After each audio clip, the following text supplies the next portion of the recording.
বর্তমানে যে সমস্যা এটা রিক্সা প্রচুর অটো রিক্সা বেরোছে। ওই রিক্সা যদি কমাইতে পারি তাহলে মনে করেন আস্তে আস্তে সব কিছু কমে যাবে। আনন্দ পাচ্ছি, সবাই যদি সময় মতো বাসায় পৌঁছাতে পারে তাহলে আমাদের আনন্দ।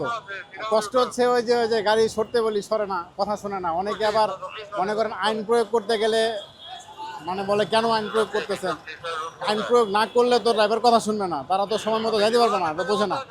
ওই সময় তখন নাকি খুব খারাপ লাগে যে আমরা তো কাজ করতেছি নিজে পাবলিকের জন্য, পাবলিক এসে যদি ভুল বোঝে তাহলে তো সমস্যা। এই যে মামলা করতে গেলে মনে করেন যে একটু সময় লাগে, কিন্তু ওই সময়টা যদি না দেয় পরবর্তীতে 10 টাকারই কিন্তু যাবে না, ওই মামলা করা থেকে সবগুলো চলে যাবে। রোজা রমজানের দিন মামলা করতেছি, খারাপ লাগে, কিন্তু তারা কথা তো শুনতে হবে।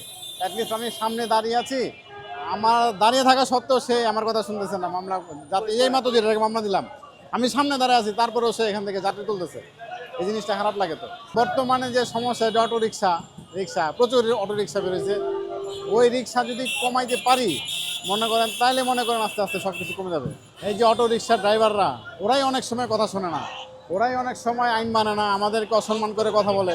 গাড়ি যদি ওরে যেতে বললে বলে আপনি কি সমস্যা, যেতে বলেন কেন?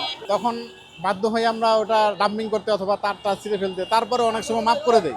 গরিব মানুষ হিসাবে মাফ করে আইন অনুযায়ী ব্যবস্থা নেই, অনেকক্ষণ 1 ঘন্টা দাঁড় করা রাখি, তারপরে ছেড়ে দেয়। এই যে রোজার দিনে ডিউটি করে মানুষের সেবা করতে পারছি, এটা একটা ভালো। নিজের কষ্ট হয়, কিন্তু মানুষ যখন কথা শুনে তো আর একটু কষ্ট হয়। যেমন অনেকে আমাদের হেল্প করতে চায় না, পাবলিক যদি হেল্প না করে তাহলে তো আমরা চলতে পারবো না।